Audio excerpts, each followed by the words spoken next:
श्रीमद् भागवत गीता के प्रथम अध्याय में आज से लगातार हम एक एक अध्याय का पाठ डेली करेंगे और आप लोगों तक पहुंचाएंगे फेसबुक के माध्यम से। तो आप सभी का स्वागत है, आप सभी को नमन है। और श्रीमद् भागवत गीता का आज प्रथम अध्याय का पाठ करेंगे।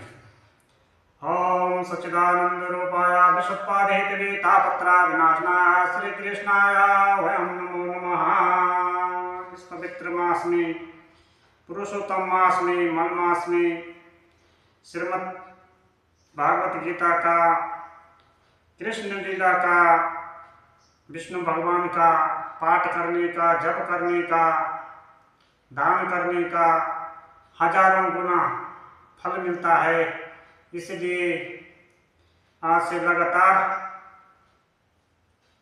गीता का पाठ प्रारंभ। श्रीमद्भागवत गीता प्रथम अध्याय। श्री ओम नमो भगवते वासुदेवाय वासुदेवाय विश्वेश्वराय आदिपुरुष अपरंपाराय पुरुषाय नमः। जगतबंधु ज्योति स्वरूप जिया की जानहार हर्यश मांगनायो दास प्रभु के द्वार। जो अर्जुन को श्री भगवान जी ने गीता ज्ञान दिया है, सो मुझको मिले भय भंजन भगवान श्री कृष्ण चंद्र जी से किशोर दास मांगता है।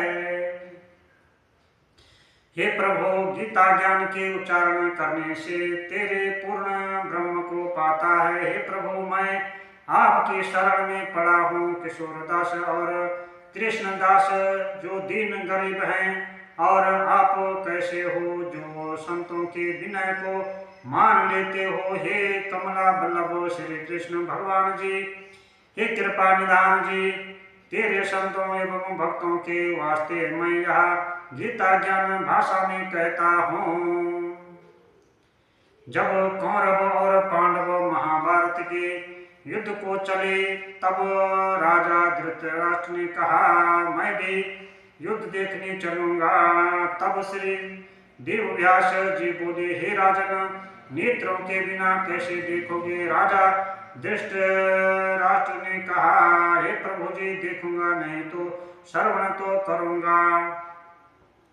तब व्यास जी बोले, हे राजन, तेरा सारथी संजय जो कुछ महाराज के युद्ध की लीला कुरुक्षेत्र में होगी, सो तुझे यहाँ बैठे ही श्रवण करावेगा।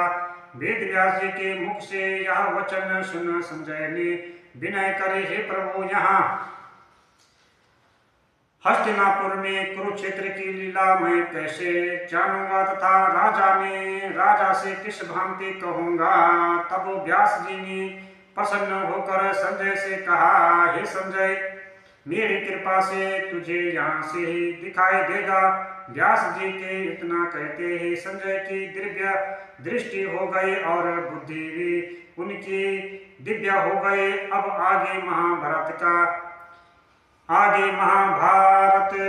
कौतुक कहते हैं। और सुनो, 7 अक्षौहिणी सेना पांडवों की और 11 अक्षौहिणी सेना कौरवों की, यह दोनों सेनाएं कुरुक्षेत्र में जब एकत्र हुई, तब धृतराष्ट्र ने पूछा, हे संजय, धर्म के क्षेत्र में युद्ध की इच्छा से एकत्र हुए मेरे और पांडव के पुत्रों ने क्या किया।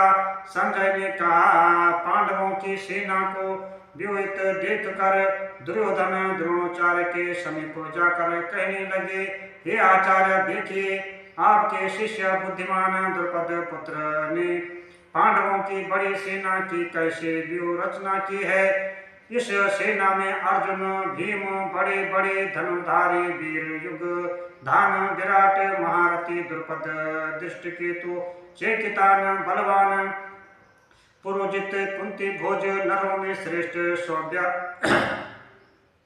सैव्य, पराक्रमी, युधामन्यु, बलवान, उत्तमौजा, अभिमन्यु व द्रुपदी के 5 पुत्र सबके सब महारथी है।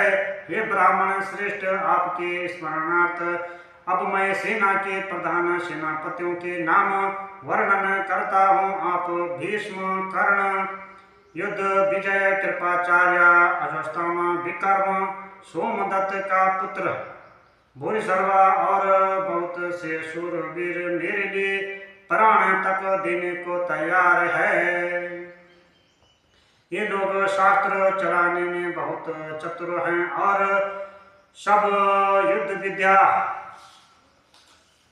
में प्रवीण है। हमारी सेना जिसके भीष्म रक्षक है अपार बल है और उसके सेना के जिसके भीष्म रक्षक हैं थोड़ा सा बल है। अब आप सब अपने मोर्चों पर सावधान रहकर सेनापति भीष्म की रक्षा कीजिए। कुरु वृद्ध भीष्म पितामह ने दुर्योधन को प्रसन्न करते हुए और ऊंचे स्वर में गरजते हुए शंख बजाया। फिर चारों ओर शंख, नगाड़े, ढोल, गोंख आदि अनेक बाजे बजने लगे जिनका बड़ा भयंकर शब्द हुआ। उसके अंतर सफेद घोड़ों के रथ पर बैठे माधव, श्री कृष्ण और पांडव अर्जुन ने भी दिव्य शंखों को बजाया। श्री कृष्ण ने पांचजन्य और अर्जुन ने देवदत्त नामक शंखों को और भीषण कर्म करने वाले भीम ने पौंड्रक नामक शंख, बड़े शंख को बजाया। कुंती पुत्र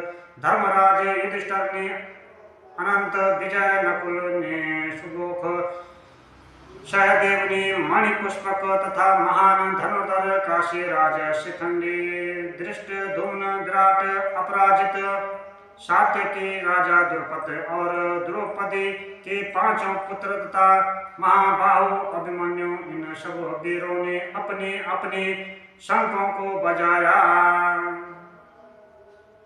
उन शंखों के भारी शब्द से आकाश और पृथ्वी गूंज उठी और धृतराष्ट्र के पुत्रों के हृदय कांप उठे। हे राजन, अर्जुन ने कौरवों को युद्ध के लिए प्रस्तुत देखकर श्री कृष्ण जी से कहा, हे अच्युत, मेरा रथ दोनों सेनाओं के बीच में खड़ा कीजिए जिससे मैं युद्ध करने वालों को देख लूं कि इस रणभूमि में मुझे किन किन योद्धाओं के साथ युद्ध करना चाहिए। दुर्बुद्धि दुर्योधन से प्रीति करने वाले जो संग्राम के लिए यहाँ एकत्र हुए हैं उनको देख सकूं। संजय कहने लगे, हे राजन, अर्जुन की बात सुनकर श्री कृष्ण ने भीष्म, द्रोण आदि वीरों के सामने उत्तम रथ को खड़ा करके कहा, हे वीर, संग्राम के लिए उदत इन कौरवों को देख लो। अर्जुन ने चाचा,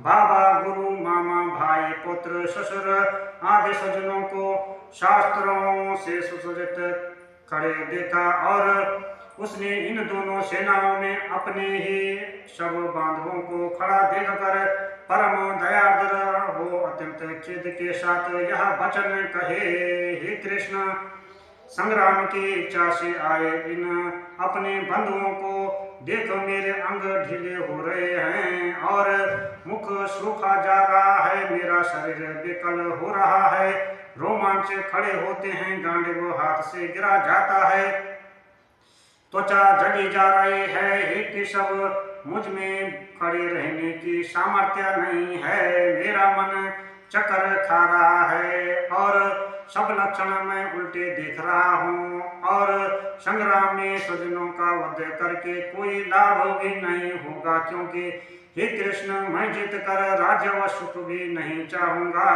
हे प्रभु, हमको राज्य भोग और जीवन से क्या काम है, क्योंकि जिनके लिए राज्य भोग और सुख की इच्छा की जाती है वे सब संग्राम में प्राण और धन में की ममता छोड़ मरने को तैयार हैं। और हे केशव, आचार्य, पिता, पुत्र, पितामह, मामा, ससुर, पौत्र, साले और संबंधी ये सब मुझे मारे तो भी हे मधुसूदन, मैं इन्हें मारने की इच्छा नहीं करूंगा। हे जनार्दन, त्रिलोकी के राज्य के लिए भी मैं इन्हें नहीं मारना चाहता। फिर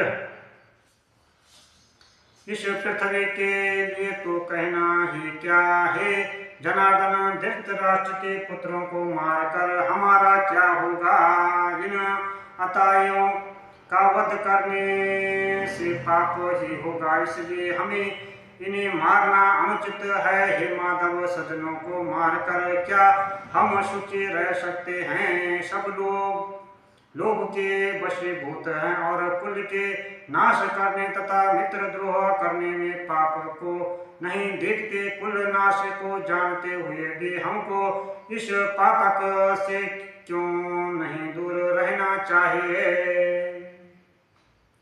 कुल का नाश होने के से कुल के प्राचीन धर्म नष्ट हो जाते हैं। फिर धर्म नाश होने से कुल में पाप बढ़ता है। हे कृष्ण, पाप से कुल की स्त्रियां व्याभिचारिणी हो जाती है, जिनसे वर्ण संकर संतान उत्पन्न होती है। वह वर्ण संकर जिन पुरुषों ने कुल को नष्ट किया है, उनको तथा उस कुल को नरक में पहुंचाते हैं, क्योंकि श्राद्ध तर्पणादि बंद हो जाते हैं। वर्ण संकर बनाने वाले दोषों से कुल ध्वंसकों के जाति धर्म और कुल धर्म निरंतर नाश हो जाते हैं। हे जनार्दन, मैंने बराबर सुना है कि कुल धर्म नष्ट होने से निश्चय नरक वास करना होता है। हाय, हम बड़ा पातक करने को तैयार हैं, जो राज्य सुख के लाभ से अपने स्वजनों को ही मारने की कोशिश कर रहे हैं। मुझे शास्त्र रहित एवं उपायहीन को रणभूमि में बांध कर डाल दे तो मेरा बहुत कल्याण हो। संजय ने कहा, हे राजन, यह कहकर अत्यंत दुखित होकर अर्जुन ने उसी समय धनुष बाण फेंक दिया और रथ के पिछले भाग में जा बैठा। बोले श्री कृष्ण भगवान की जय। पांच पांडव भगवान की जय।